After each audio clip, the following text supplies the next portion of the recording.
فما أوتيتم من شيء فمتاع الحياة الدنيا وما عند الله خير وأبقى للذين آمنوا وعلى ربهم يتوكلون.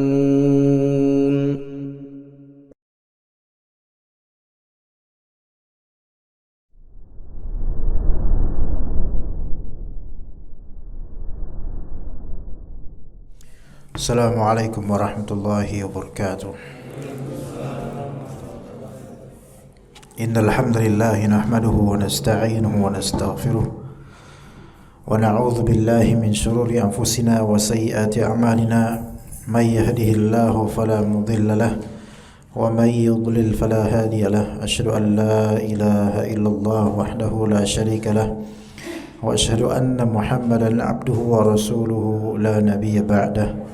قال الله تعالى يا أيها الناس اتقوا ربكم الذي خلقكم من نفس واحدة وخلق منها زوجها وبث منهما رجالا كثيرا ونساء واتقوا الله الذي تساءلون به والأرحام إن الله كان عليكم رقيبا فإن أصدق الحديث كتاب الله وخير الهدي هدي محمد صلى الله عليه وسلم وشر الأمور محدثاتها وكل محدثة بدعة وكل بدعة ضلالة وكل ضلالة في النار.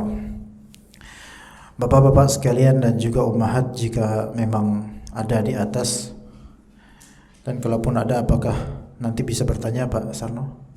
Bisa, ya alhamdulillah. Insyaallah kita akan melanjutkan kajian kitab Al-Wasiyah Al-Kubra sampai azan Isya insyaallah taala, meraup faedah dari pembahasan Syekhul Islam Ibn Taimiyah dalam risalah yang berkah ini. Kita sampai di pembahasan haqqullahi atau haqqun lillahi azza wa jal, yaitu haknya Allah azza wa jal. Jadi sebenarnya hamba itu punya dua kewajiban untuk menunaikan hak. Hak pertama hak lillah, haknya Allah, yaitu agar beribadah kepada Allah dengan ikhlas, dan kemudian hak terhadap makhluk, hak terhadap hamba-hamba Allah. Kita bahas kemudian kata beliau, thummal haqqul ladzi 'alaihi la budda an yakhilla bi ba'dihi ahyanan. Hak yang diwajibkan atas hamba ini pasti kadang-kadang terjadi khalal, yaitu terjadi kesalahan, kecacatan. Ya, hak Allah Ta'ala, hak terhadap hak yang wajib kita tunaikan untuk Allah Subhanahu wa Ta'ala. Imma bitarki ma'murin bih au fi'li manhiyin anhu. Hak terhadap Allah Subhanahu wa Ta'ala kadang-kadang pasti pernah atau berkali-kali kita langgar. Pelanggaran terhadap hak Allah itu bisa berupa meninggalkan hal yang diperintahkan, satu, atau dua, melakukan hal yang dilarang. Ini dua hal yang merupakan pelanggaran terhadap hak Allah Subhanahu wa Ta'ala. Jadi imma meninggalkan hal yang diperintahkan atau melakukan hal yang dilarang. Ya, meninggalkan hal yang diperintahkan itu berarti ada dua model. Meninggalkan wajib atau meninggalkan yang sunnah. Nah, meninggalkan yang wajib tanpa uzur berdosa. Meninggalkan yang sunnah pada asalnya tidak berdosa, tapi menjadikan dia kurang sempurna kebaikannya. Ya, meninggalkan yang sunnah tidak berdosa, namun ada kekurangan. Dan boleh jadi meninggalkan yang sunnah itu bisa berdosa ketika apa? Ketika dia meninggalkan yang sunnah dalam rangka meremehkannya, ya, meremehkannya, Ya bisa berdosa karena meremehkan sunnah ini. Kayak misalnya disunnahkan atas kita untuk misal ya puasa Daud ya. Disunnahkan puasa Daud. Kemudian di antara kita bilang, ngapain puasa Daud? Ntar kok kurus gimana? Kalau misalnya kurus kamu mau nanggung gitu misalnya. Ini berarti dia tidak mau melakukan puasa Daud karena apa? Meremehkan puasa Daud. Atau bangun malam untuk tahajud sunnah. Tapi kemudian dia bilang, ngapain tahajud-tahajudan? Kayak soal 5 aja kayak, dan seterusnya. Maka ini dia berdosa karena apa? Karena ada sikap meremehkan sunnah. Ya, kurang respect gitu, kurang baik tinjauannya terhadap sunnah. Kemudian ada juga fi'li manhiyin anhu, yaitu melakukan hal yang dilarang. Melakukan yang dilarang juga ada dua bentuk. Imma dia melakukan hal yang haram atau dia melakukan hal yang makruh. Melakukan hal yang haram ya dengan kesadaran, maka dia akan apa? Dia akan mendapatkan dosa atau terancam hukuman. Adapun kalau dia melakukan hal yang makruh tidak mendapatkan dosa ya, kecuali jika memang dia meremehkannya. Maka bentuk peremehan terhadap syariat itu sebenarnya berdosa ya jemaah sekalian. Ya. Taib. Jadi di sini ada dua hal. Pelanggaran terhadap hak Allah bisa berupa apa? Meninggalkan hal yang diperintahkan atau melakukan hal yang dilarang. Maka Nabi SAW bersabda, ittaqillaha haitsuma kunta. Takutlah engkau kepada Allah, bertakwalah engkau kepada Allah Ta'ala dimanapun atau kapanpun kamu berada. Maka takwa ini kita udah pernah bahas ya, khilaf di antara ulama, perbedaan ulama mengenai makna takwa. Namun kita singgung kembali dan kita tambahkan, di antara para ulama ada yang mengatakan makna taqwa adalah ibaratun an kamalit tawaqqi amma yadhurruhu fil akhirah. Di antara makna taqwa adalah suatu ungkapan tentang kesempurnaan sikap hati-hati terhadap apa yang membahayakannya di akhirat nanti.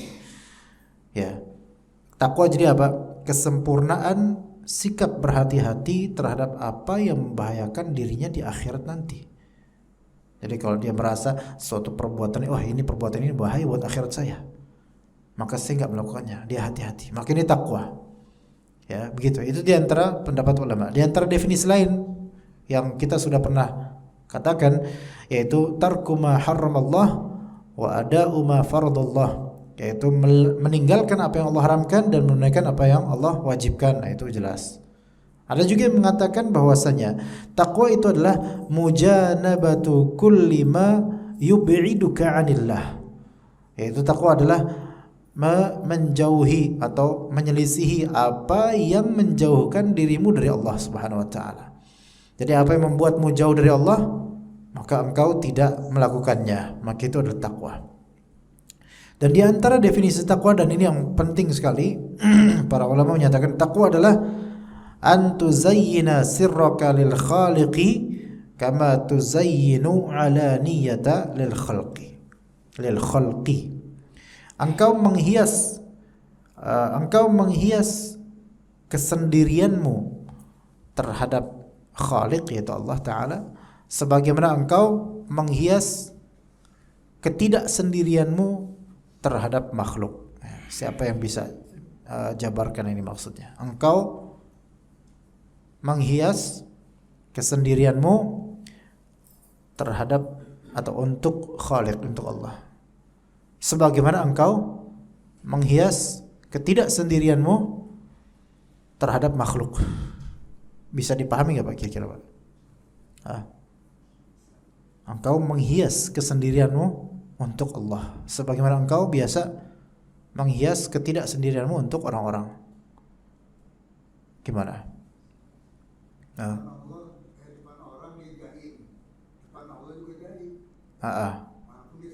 Iya.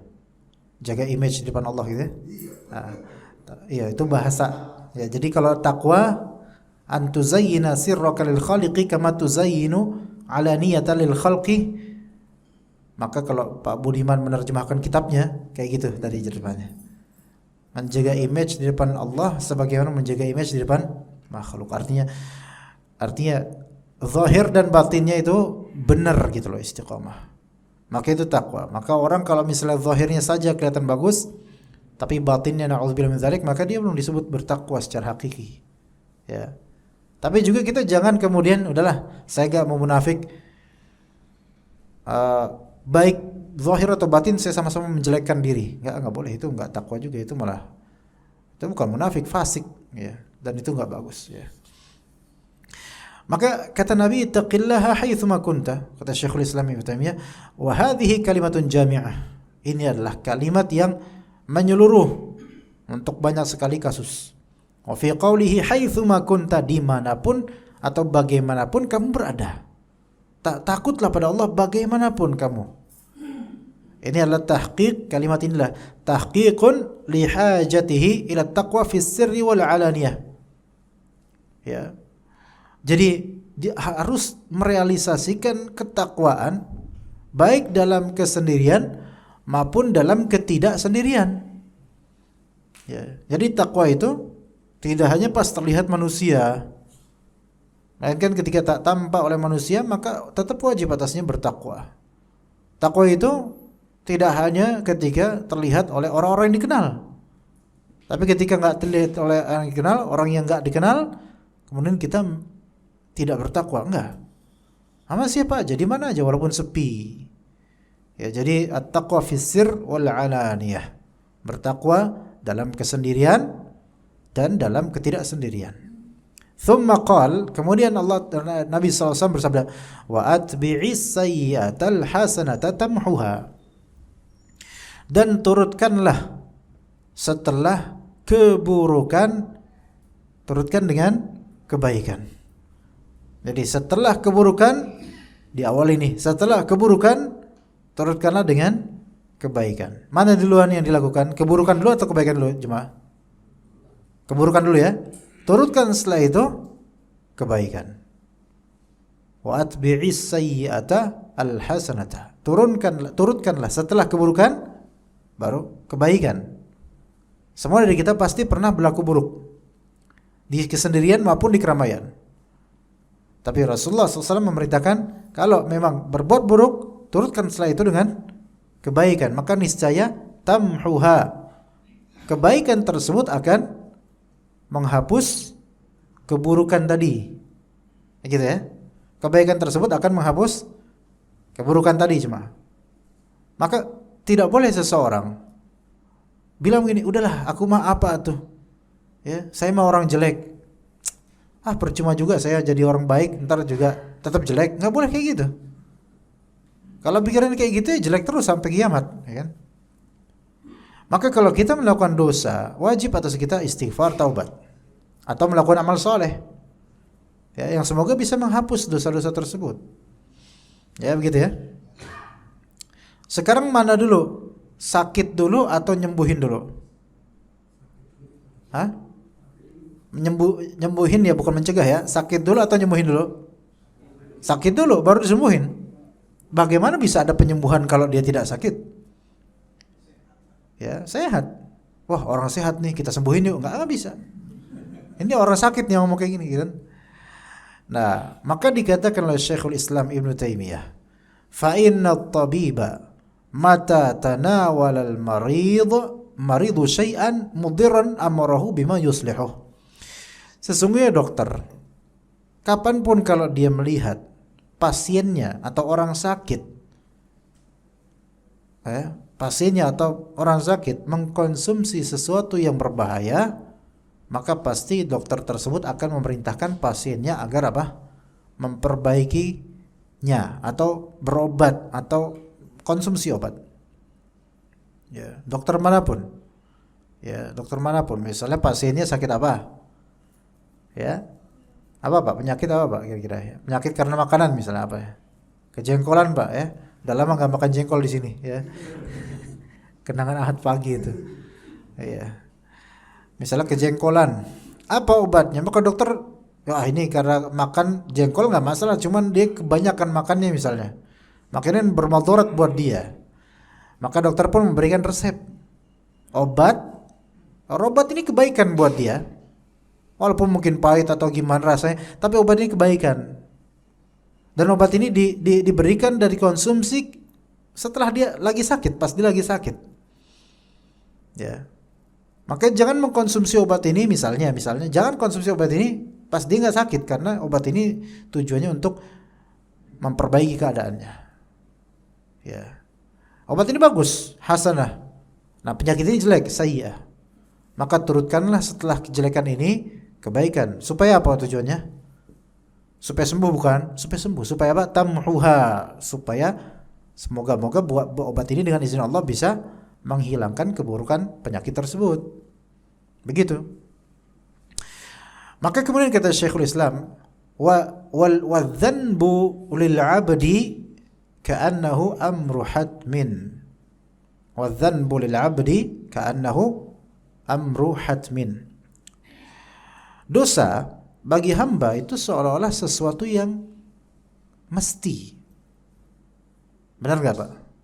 Dosa bagi hamba itu seolah sesuatu yang pasti, keniscayaan gitu loh. Ya, dosa bagi hamba itu seolah-olah sesuatu yang pasti, karena ada hamba yang enggak bakal berdosa. Siapa? Bayi, balita enggak dosa, belum balik enggak dosa dia. Mungkin sebelum balik udah wafat duluan, enggak punya dosa dia, enggak punya dosa. Jadi, tapi secara umum ya semua hamba berdosa. Ya, punya dosa maksudnya, pernah berdosa. Kullu bani adama khata'un wa khairul khata'ina at-tawwabun. Setiap anak Adam sering berbuat dosa, sering berbuat salah. Nah, sebaik-baik pihak yang sering berbuat salah adalah yang sering bertaubat. Ya, sekarang kelaziman kita sebagai hamba adalah pasti punya dosa, pernah berdosa. Maka fal kayyisu, orang yang beruntung kayak gimana orang beruntung? Orang berdosa tapi beruntung tuh kayak gimana? Jadi ada orang yang berdosa tapi beruntung dia. Fal kayyisu huwa alladhi la yazalu ya'ti minal hasanati bima yamhus sayyi'at. Ya, al-kayyis, orang yang beruntung padahal dia punya dosa, adalah orang yang serta-merta terus-menerus mendatangkan kebaikan yang bisa menghapus keburukan atau dosanya. Itu tuh orang yang beruntung, yang terus-menerus ya berkonsekuen untuk melakukan kebaikan yang bisa menghapus keburukan-keburukan pada dirinya. Keburukan itu terperbaharui pada manusia, jemaah. Ya. Kita kadang udah taubat, kemudian gak lama kemudian kita berbuat dosa, padahal tadi udah taubat, dosa lain misalnya. Jadi dosa-dosa di kita itu terperbaharui lagi, ada lagi. Tapi orang yang beruntung adalah orang yang konstan untuk melakukan kebaikan yang bisa menghapus dosa-dosa tersebut. Bahkan kata sebagian ulama, al-kayyis al-fatin yaziduhu dzanbu qurban min Allah. Orang yang beruntung dan cerdas adalah orang yang dosanya itu malah menambah kedekatannya kepada Allah. Ya. Pak ya, gimana Pak? Bisa paham enggak Pak? Orang yang cerdas, beruntung dan cerdas adalah orang yang dosanya itu justru menambah kedekatan dia kepada Allah. Ada enggak Pak dosa malah bikin orang tambah dekat sama Allah? Mungkin enggak? Mungkin kalau orang tersebut bertaubat, istighfar dan mengganti dosanya itu dengan perbuatan yang lebih baik. Perbuatan yang baik. Ya. Ada kayak seseorang misalnya ini, dia telat sholat subuh. Karena mungkin malamnya mungkin begadang atau nonton bola atau gimana. Qadarullah dia bangun jam 6:30. Itu bukan tulu'us syams lagi, itu bukan syuruk lagi itu. Udah pergi kantor itu harusnya. Ya kan? Udah macet jalanan, baru bangun dia. Astaghfirullahaladzim. Kemudian dia langsung wudu, sholat subuh, menunaikan mengqadha salat subuh yang terlewati karena tidur. Dan kemudian dia taubat betul-betul sama Allah karena ketinggalan salat subuh tadi, padahal memang dia ketiduran gitu. Ya ketidaksengajaan sebenarnya, dia menganggap itu dosa gitu loh. Dan menganggap itu sebabnya karena dosa tadi malam nonton apa misalnya. Maka dia pun kemudian membaca Al-Quran 5 juz satu hari itu demi menghapus itu semua. Dan ada seorang salaf yang seperti itu jemaah. Kelewatan waktu subuh, nggak berjamaah, lewat waktunya baru bangun, langsung taubat, dia seolah-olah melakukan dosa yang lebih besar daripada zina. Padahal dia itu nggak sengaja ketiduran. Siapa di antara kita yang nggak pernah ketiduran, ya kan? Dari sholat. Langsung dia baca Quran sampai sore itu. Jadi kadang-kadang ada orang-orang yang memang beruntung, ya, tapi dia cerdas. Ketika Allah takdirkan pada dirinya karena kesalahan orang ini, dia kemudian melakukan dosa, malah justru dosa itu membangkitkan semangat ibadah dia. Ya, Masya Allah. Bisa nggak kita kayak gitu jemaah? Malah justru sebagian dari kita apa? Malah makin ketagihan. Ya, jadi begitu. Ya, al-kayyis al-fatin, al-kayyis al-fatin. Ya, yaitu yang yazidu dzanbu qurban min Allah. Justru dosanya dia itu membuat dia semakin bertambah dekat sama Allah, tapi dengan amalan soleh. Karena setelah dia berbuat dosa, wa atbi'is sayyi'atal hasanata tamhuha. Ya, dia menurutkan setelah dosa tersebut amalan soleh sehingga terhapuskanlah dosa tersebut. Ya. Kemudian kata Syekhul Islam, wa innama qaddama fi lafzil hadits as-sayyi'ah wa in kanat maf'ulah li'anna al-maqsuda huna mahwuha la fi'lu as-sayyi' fi'lu al-hasanah.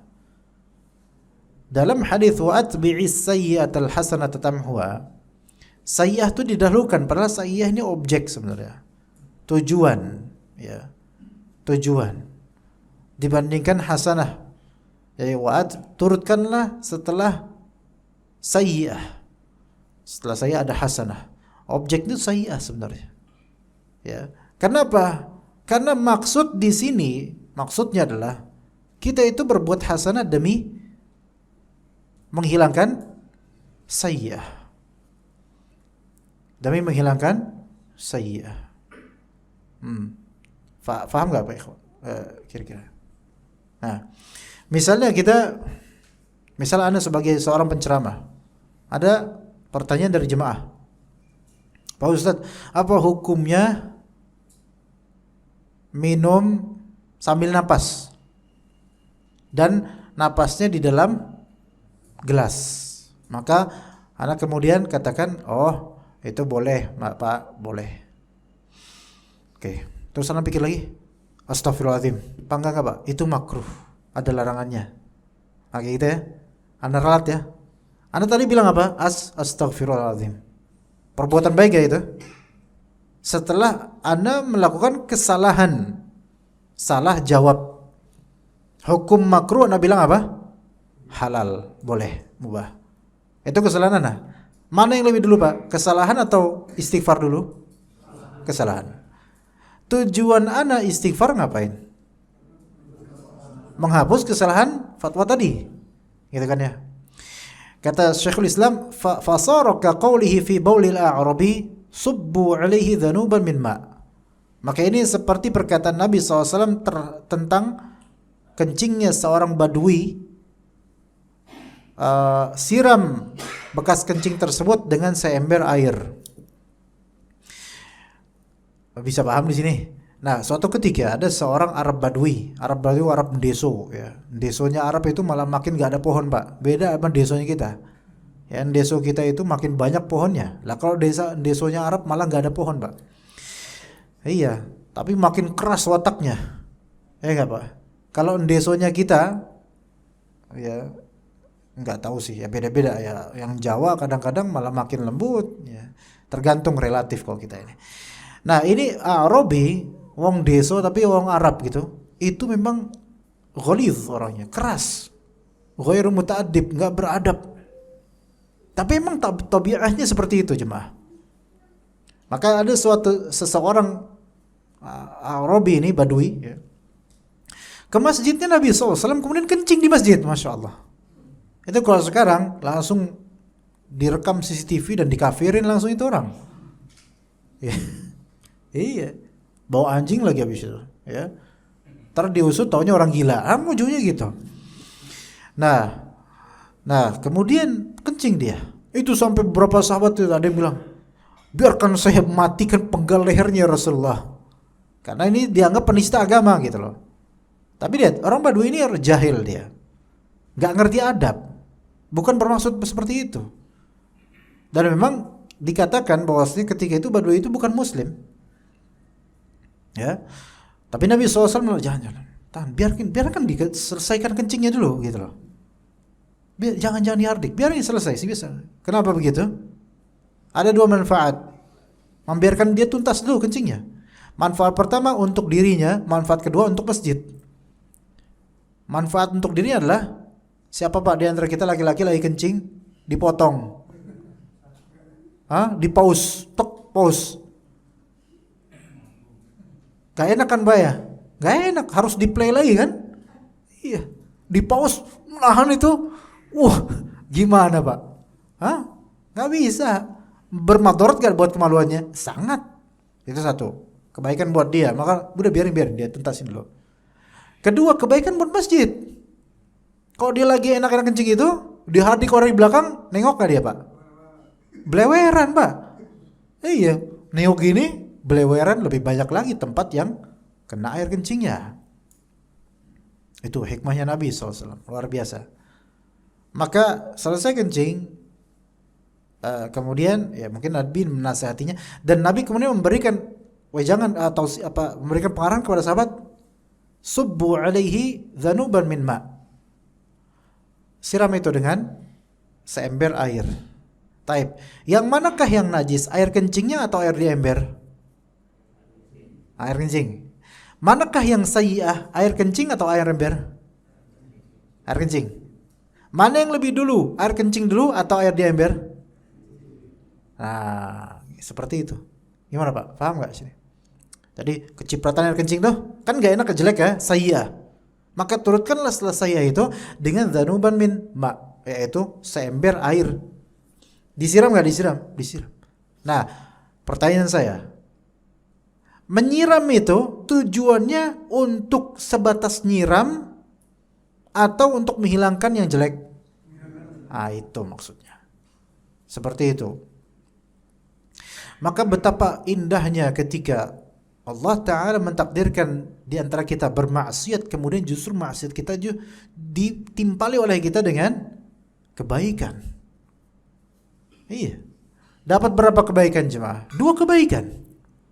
Kebaikan pertama, hilangnya keburukan tersebut, itu pertama. Dan itu tujuannya. Ya enggak? Yang kedua, ya dapat kebaikan gitu loh. Ada enggak istighfar yang enggak ada baiknya? Istighfar bagus, Pak. Taubat bagus, bagus, Pak. Taubat bagus. Ya. Seseorang melakukan dosa nih. Baik dia dosa besar atau dosa kecil. Dia menimpali setelah dosanya itu bertaubat kepada Allah, astagfirullah, ya Allah, saya taubat kepada Engkau. Terhapus enggak dosanya? Terhapus insyaallah, diampuni oleh Allah Ta'ala. Dapat pahala bertaubat enggak? Dapat pahala bertaubat. Bahkan boleh jadi kemudian Allah timpali ke berikutnya, itu dapat rahmat dari Allah. Makanya di ayat-ayat itu seringkali Tawwabur Rahim, Ghafurur Rahim. Jadi Allah Maha Tawwab, Maha menerima taubat. Habis itu apa? Allah rahmati. Ghafur Rahim, Allah mengampuni dosa-dosa. Setelah diampuni ngapain? Dirahmati oleh Allah Subhanahu wa taala. Jadi bila orang yang menimpali keburukan dengan kebaikan, dia minimal dapat 3 hal. Pertama, hilangnya keburukan tersebut insyaallah. Kedua, dia dapat pahala apa? Bertaubat, pahala beramal soleh. Ketiga, dia dapat rahmat Allah Subhanahu wa taala. Seperti itu jemaah sekalian. Ya, seolah-olah Allah Subhanahu wa taala atau Rasulullah atau Allah taala mengatakan kepada kita semua, wahai hamba Allah, wahai hambaku, kalau misalnya engkau berbuat keburukan, kemaksiatan, kejelekan, maka lakukanlah kebaikan dengan maksud pertama apa? Goal yang pertama apa? Menghilangkan keburukan. Dan al-qasd ats-tsani, yaitu maksud keduanya apa? Mendapatkan kebaikan itu. Begitu. Maka betapa banyaknya kemaksiatan yang kalau ditimpali dengan ibadah dan ketaatan itu akan menghasilkan 2 kebaikan, bahkan 3. Maka dikatakan oleh Syekhul Islam Ibnu Taimiyah, wa yanbaghi an takunal hasanatu min jinsis sayyi'at. Maka selayaknya, kata Syekhul Islam, selayaknya kebaikan-kebaikan yang dilakukan tersebut untuk menutup keburukan, sebaiknya itu dari jenis yang sama dengan keburukan tersebut. Saya ulangi. Wa yanbaghi an takunal hasanatu min jinsis sayyi'at.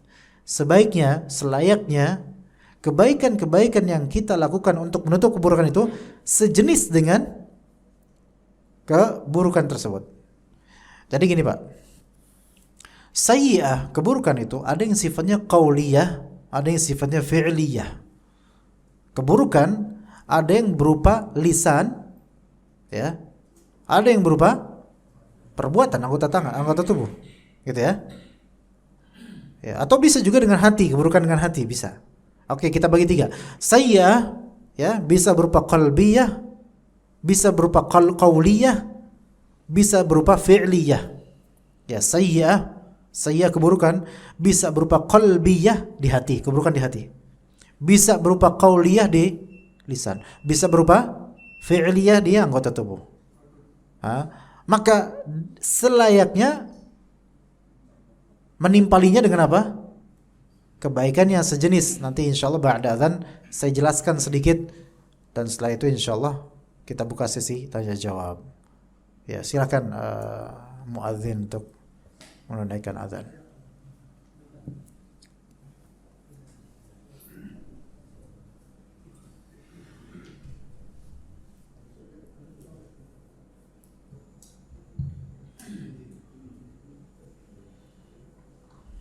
Allahu Akbar, Allahu Akbar.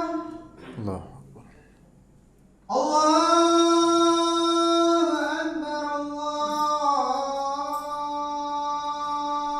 Akbar. Allah. Asyhadu an la ilaha illallah. Asyhadu an la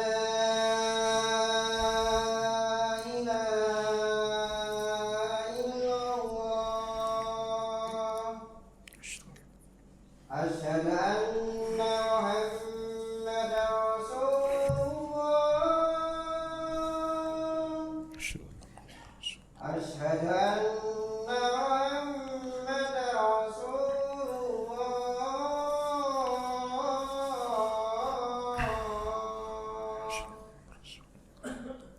حي على الصلاة.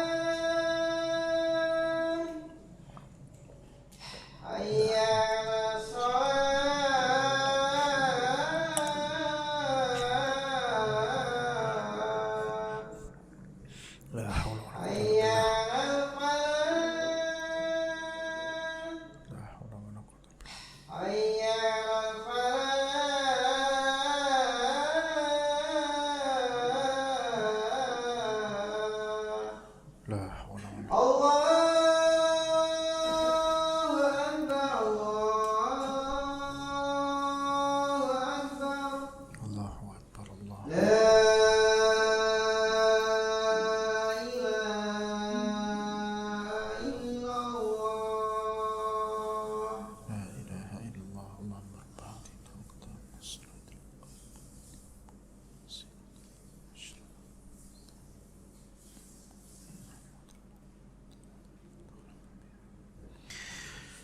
Baik. Tes. Tapi sebagaimana tadi kita sebutkan bahwasanya keburukan itu bisa bersifat qalbi, ya, yaitu di hati, bisa bersifat lisani, qauli, ya, ucapan, Bisa juga keburukan itu fi'li, perbuatan. Maka dianjurkan oleh Syekhul Islam rahimahullah agar menimpali keburukan tersebut dari jenisnya. Gimana Pak? Bisa paham nggak? Kalau misalnya keburukan itu di qalbu, maka timpalilah dengan amalan qalbu. Kalau misalnya keburukan itu di lisan, timpalilah di lisan. Kalau misalnya keburukan itu di perbuatan tangan, maka timpalilah dengan amalan perbuatan tangan. Tapi kita katakan ini penganjuran, bukan syarat. Ini penganjuran bukan syarat. Tapi begini misalnya. Misal seorang dari kita melakukan ghibah. Ghibah Pak, ghibah. Membicarakan dzikruka akhaka bima yakrah, membicarakan kejelekan orang lain yang dia tidak suka, dan itu memang benar itu hal tersebut kita ghibah misalnya. Kan itu kan amalan lisan ya. Maka menimpali ghibah tersebut dengan amalan lisan juga. Misalnya kita menghibahi orang, ada rincian. Kalau orang yang ghibahi tidak tahu, maka kita putihkan lagi nama dia, kita harumkan lagi nama dia dengan lisan kita di majelis yang sama atau semisal, gitu ya. Tapi kalau orang itu tahu kita ghibahin, kita wajib untuk meminta maaf padanya dan mengklarifikasikannya. Jadi kesalahan lisan diralat dengan lisan. Kayak tadi misalnya, apa hukum minum dengan napas di gelas? Anda bilang halal. Kemudian astagfirullahaladzim. Kesalahan lisan ditimpali dengan istighfar di lisan. Tetapi ini tidak syarat, bukan syarat. Ya, melainkan bisa global, ya, umum. Ya, seseorang misalnya dia melakukan keburukan di matanya, melihat hal yang haram, maka tidak mesti dia harus melihat Al-Quran, gak mesti kan? Gak. Melainkan dia kemudian istighfar atau taubat dengan lisannya, itu insyaallah sah. Ya begitu Pak ya. Begitu, wallahu a'lam. Ya, kita buka sesi tanya jawab, dipersilakan bagi bapak-bapak atau ibu-ibu. Ya, yang mana yang duluan, atau boleh bareng-bareng bersamaan enggak Bapak? Ya. Ya Pak, silakan Pak, tafadhol. Assalamualaikum warahmatullahi wabarakatuh. Waalaikumsalam warahmatullahi wabarakatuh. Tadi keburukan dan kebaikan tadi Pak, saya mau nanya ya. Kira-kira umur berapa Pak itu dicatatnya amal baik seseorang? Taib. Jadi kita kan bisa masih Dicatat oleh malaikat. Dicatat oleh malaikat. Taib.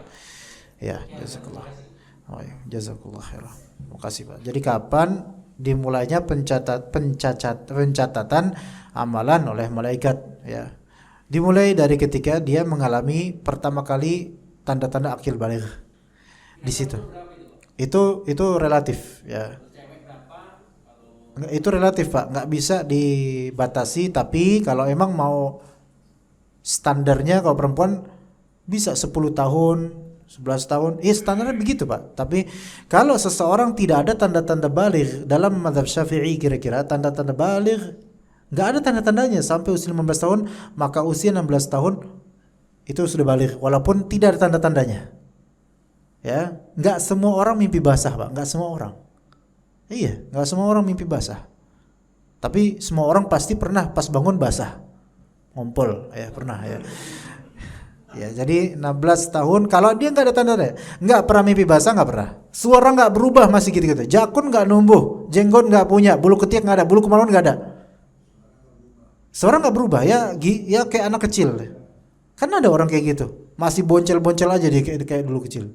Maka kalau misalnya seperti ini, nggak ada jenggot, nggak ada bulu-buluan dan seterusnya, maka 16 tahun dia baligh. Dihukumi baligh, dihukumi apa? Sudah tercatat amal dosa pahala. Tapi itu kasus yang jarang.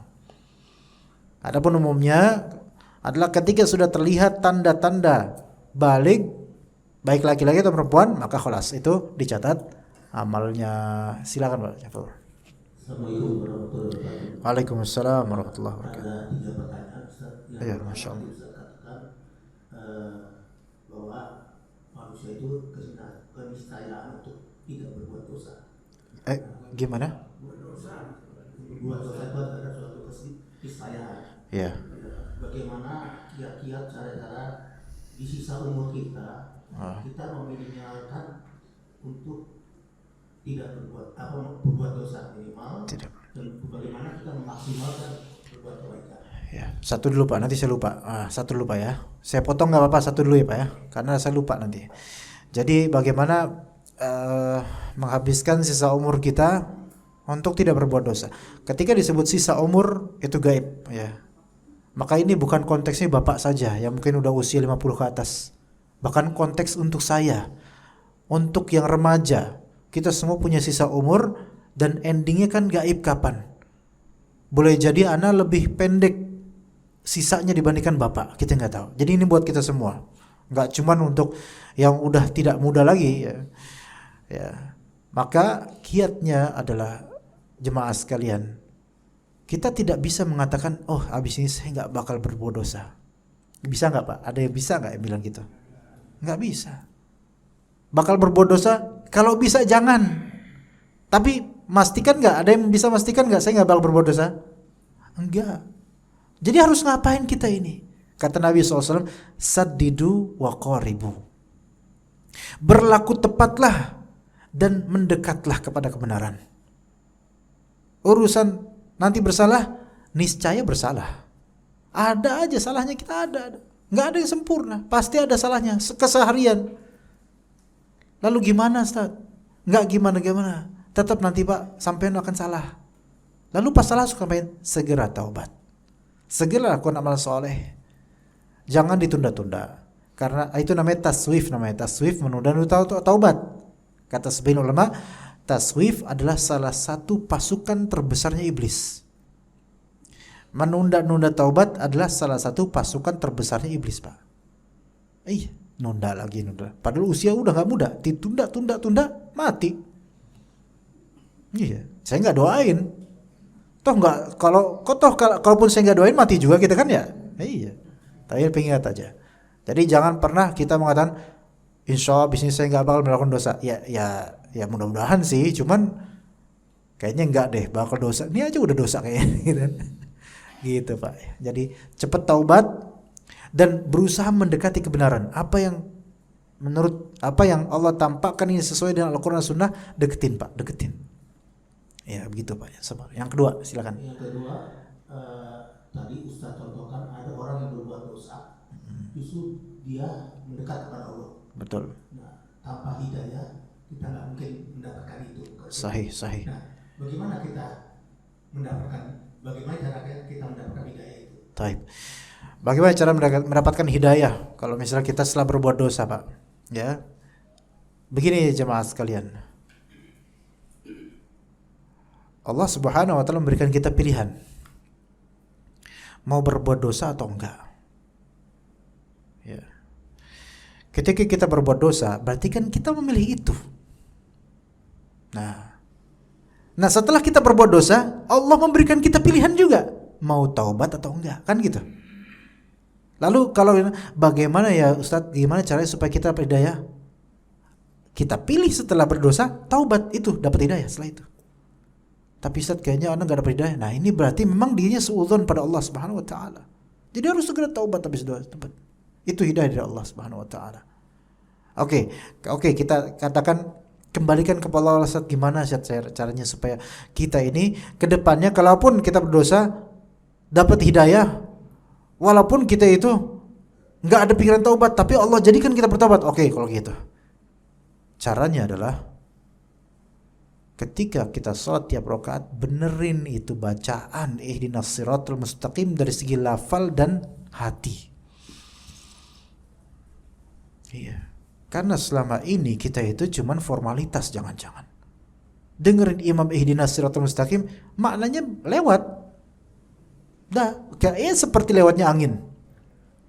Iya, ya kan? Kita tuh tiap rakaat minta hidayah loh Pak.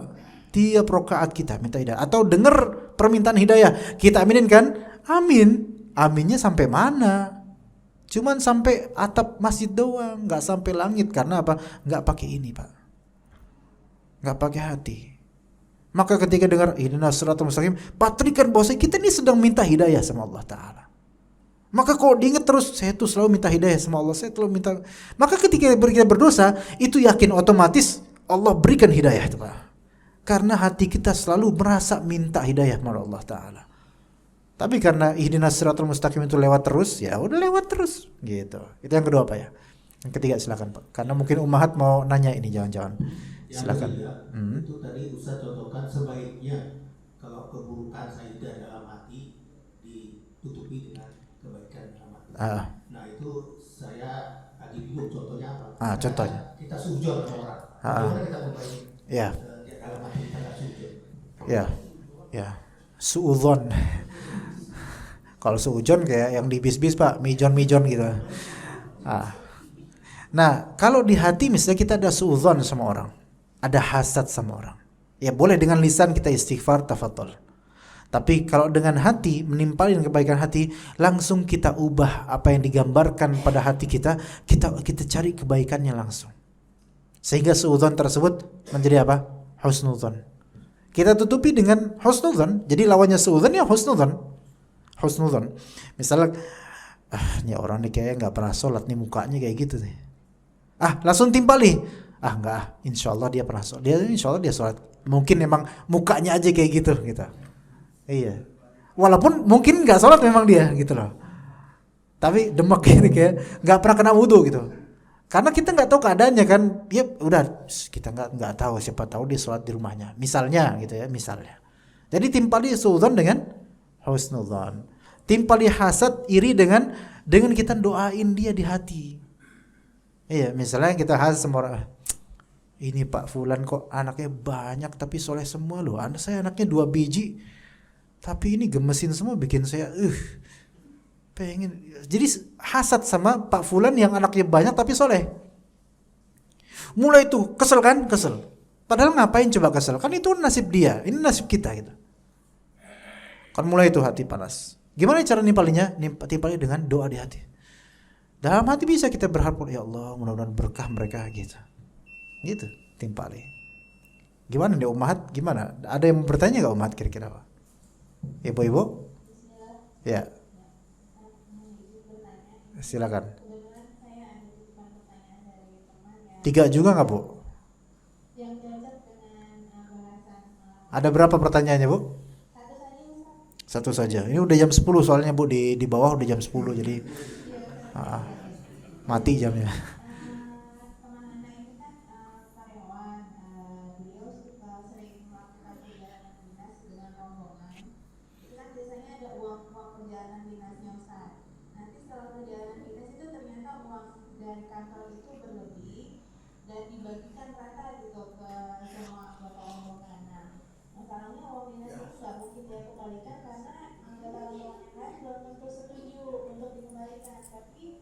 Tapi dia juga berat untuk mengambil. Jadi baiknya apakah uang dinas ini kan Uang dinas ini sebenarnya uang ongkos atau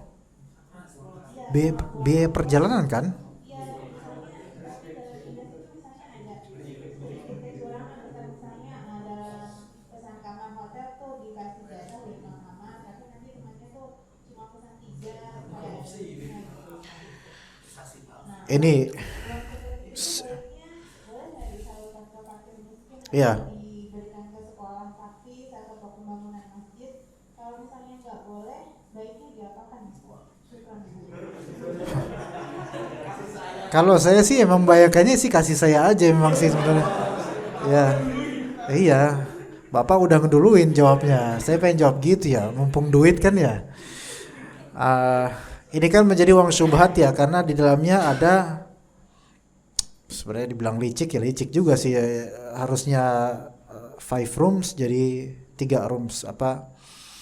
Kan itu kan berarti ada spasi sisa itu kan, berarti memang disengaja oleh pihak tertentu gitu. Maka yang seperti ini kan berarti amanat yang seharusnya ditunaikan tidak ditunaikan dan ternyata akhirnya kan masih sisa cairnya gitu kan. Dan itu yang diharapkan kan. Nah, maka ini menjadi syubhat karena tidak sesuai dengan yang dilaporkan atau yang diinginkan oleh pihak atasan. Maka yang afdal, gimana nih kita udah dikasih misalnya, terpaksa gitu kan. Kan kadang-kadang nggak bisa mengelak, langsung ditransfer gitu aja misalnya karena tahu rekening kita, atau langsung dimasukin ke amplop dan kemudian langsung dikasih ke kita dan kita nggak bisa nolak. Lalu uang panas atau uang syubhat ini gimana kita? Maka yang afdol ya, yaitu kita salurkan ke fakir miskin. Apakah ke pondok tahfidz boleh? Sebaiknya jangan, ya. Atau ke masjid jangan, ya, karena ini uang syubhat sebaiknya jangan untuk ke maslahat diniyah, bukan ke maslahat diniyah, keagamaan jangan. Apalagi tentang Al-Quran dan masjid. Karena di zaman Nabi SAW, bukan sebelum zaman Nabi, di zaman jahiliyah, untuk pembangunan dan renovasi Ka'bah di antara kriteria syaratnya adalah tidak boleh dari harta haram. Itu orang jahiliyah loh. Karena mereka tahu ini rumah ibadah, ini keagamaan, nggak boleh dibangun atau sumbangan dari harta syubhat atau haram. Maka fakir miskin boleh, kasih fakir miskin. Boleh nggak kasih ke orang yang mukanya miskin? Nah ini muka miskin relatif, kadang kaya tapi mukanya miskin. Ya. Kita harus tahu keadaan dia miskin apa enggak gitu loh. Ya, kasih ke fakir miskin. Begitu ya Bu ya. Seperti itu lebih afdal insyaallah. Ya. Ustaz, hanya kasih masukan aja. Kebetulan saya juga bagian interhodi. Ya. Tergantung peraturan usaha. Ya. Jadi ada perusahaan yang mengatakan lamsam. Lamsam itu dikasih tahu bahwa makan sekian. Dia mau makan itu sisanya buat dia boleh. Yang seperti ini boleh. Ya, tapi ada juga seperti kita level tertentu gitu, ada level season head sampai atas. Itu harus pakai bot. Ya. Kalau tanpa bot, Ya. nggak bisa diganti. Ya. Jadi memang tergantung ketentuan perusahaan. Sahih. Jadi Bu, ya ini nggak dengar ibu-ibunya. Jadi Ibu tergantung juga memang ketentuan. Tapi konteksnya tadi sepertinya nggak yang ransam tadi, bukan Pak? Konteksnya itu Bersaksi palsu. Iya. Itu nggak boleh. Iya. Tapi kalau memang konteksnya adalah memang dari pihak atasan menyerahkan memang udah segitu, tafadhol mau kurang atau lebih ya segitu khalas. Maka ketika ada kelebihan ya itu hak dia, nggak masalah. Seperti itu. Iya. Iya. Begitu Bu ya. Cukup insyaallah. Ya, kita cukup sampai sini insyaallah. Wassallallahu ala nabiyina Muhammad wa ala alihi washabihi ajmain. Subhanakallahumma bihamdika asyhadu an la ilaha illa anta astaghfiruka wa atubu ilaik. Assalamualaikum warahmatullahi wabarakatuh.